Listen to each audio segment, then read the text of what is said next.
Et si je vous disais que les techniques des grands orateurs grecs, celles qui soulevaient les foules il y a des millénaires, sont aujourd'hui au cœur de nos interactions avec les intelligences artificielles les plus modernes? C'est à la fois la clé pour leur parler et, chose assez incroyable, leur plus grosse faille de sécurité. C'est ce lien, ce pont improbable entre la rhétorique antique et la cyberguerre moderne qu'on va explorer ensemble. Alors voilà le programme, on va d'abord poser les bases. Un petit retour dans l'Antiquité avec la rhétorique. Ensuite, on fait un bond dans le futur pour voir comment on s'en sert pour, et oui, persuader les machines. Après ça, on passe du côté obscur, comment le langage devient une arme, et pour finir, on regardera comment on peut se défendre sur ce nouveau champ de bataille, un champ de bataille sémantique. Allez, on attaque par le commencement, un retour aux sources. Et vous allez voir, les idées d'un certain Aristote, vieilles de plus de 2000 ans, n'ont absolument rien perdu de leur pertinence. C'est un peu comme le système d'exploitation de la persuasion, et ça marche aussi sur les machines. Alors voilà, le cœur du réacteur, les trois piliers d'Aristote. On a le logos, là c'est l'appel à la logique, à la raison pure, aux faits. Pensée, argumentaire béton. Ensuite, l'éthos, c'est la crédibilité, l'autorité. En gros, pourquoi devrait-on écouter la personne qui parle? Et enfin, le pathos, là on touche à l'émotionnel, on cherche à créer un sentiment. Logos, ethos, pathos. Retenez bien ces trois-là parce qu'ils sont littéralement le code source de la persuasion. Et on va voir que le prompt engineering, c'est ni plus ni moins que leur application directe. Ok, maintenant qu'on a la théorie antique, mettons-la en pratique. Comment est-ce qu'on persuade une machine? C'est là que le fameux prompt engineering entre en scène. Et ce n'est pas juste une affaire de codeur, c'est vraiment l'art de la rhétorique, mais adapté à une intelligence qui n'est pas humaine.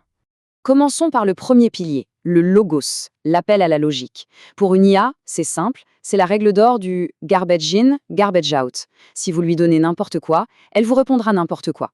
Pour obtenir une réponse claire et structurée, il faut lui fournir une instruction qui soit elle-même un modèle de clarté et de logique. C'est vraiment ça, un dialogue de raison à raison, même si l'une des deux raisons est artificielle. Et concrètement, ça donne quoi? Eh bien, regardez ces deux techniques. La première, le chain of thought. C'est hyper puissant. En gros, on demande au modèle de penser étape par étape. C'est un peu comme si on lui disait « Ok, ne me donne pas juste la réponse, montre-moi ton raisonnement ». C'est une méthode quasi socratique pour le forcer à être logique. Et puis, on a des frameworks comme CoStar. Là, on structure la demande de A à Z. Contexte, objectif, style. C'est un peu un syllogisme des temps modernes. On pose des prémices impeccables et l'IA n'a d'autre choix que de nous livrer une conclusion qui tient la route. Maintenant, le pathos, l'appel à l'émotion. Alors là, on pourrait se dire, mais attendez, une IA, ça n'a pas d'émotion. Et c'est vrai, mais elle a été programmée avec des objectifs très clairs. Être utile, être précise. Le pathos ici, c'est une astuce.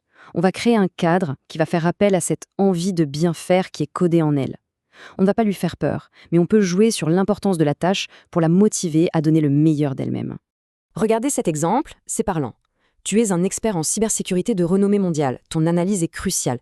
Là, on fait bien plus que de la flatterie. En lui disant « tu es un expert », on active dans son immense réseau de neurones les zones les plus pertinentes liées à la cybersécurité. C'est une sorte de few-shot prompting, mais au lieu de lui donner un exemple de question-réponse, on lui donne un exemple d'identité. On lui assigne un rôle, et pour rester cohérente, l'IA va tout faire pour jouer ce rôle à la perfection. Allez, on change de casquette. On a vu comment construire des prompts efficaces. Maintenant, on va apprendre à tout démolir. Parce que si la rhétorique permet de guider une IA, elle est aussi le meilleur moyen de la piéger. On entre maintenant dans la zone rouge, là où les mots deviennent des armes, et la persuasion, une technique de piratage. Le concept clé ici, c'est l'injection de prompt. C'est la faille fondamentale des grands modèles de langage. C'est une attaque qui ne vise pas le code, mais la compréhension même du langage. Imaginez un pirate qui, au lieu de chercher une faille logicielle, arrive à murmurer à l'oreille de l'IA pour la convaincre de trahir ses propres règles.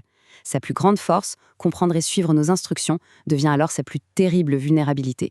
Et attention, il y a deux types d'injection. D'un côté, l'injection directe, l'attaquant s'adresse directement à l'IA et essaie de la manipuler. L'impact est limité. Mais de l'autre, on a l'injection indirecte. Et là, c'est beaucoup plus dangereux. C'est comme empoisonner le puits du village. Imaginez un pirate qui cache une instruction malveillante en blanc sur une page web. Quand une IA est chargée de résumer cette page, elle va lire cette instruction cachée et l'exécuter à l'insu de l'utilisateur. Le potentiel de compromission est systémique. On pousse le vice encore plus loin avec le jailbreaking. Là, le but n'est pas juste de faire à l'IA une petite action non prévue, non. L'objectif, c'est de lui faire violer sa propre constitution, ses règles de sécurité, ses garde-fous éthiques qui ont été intégrés pendant son entraînement. C'est une tentative de faire sauter les verrous pour libérer une version du modèle beaucoup plus brute, sans aucun filtre.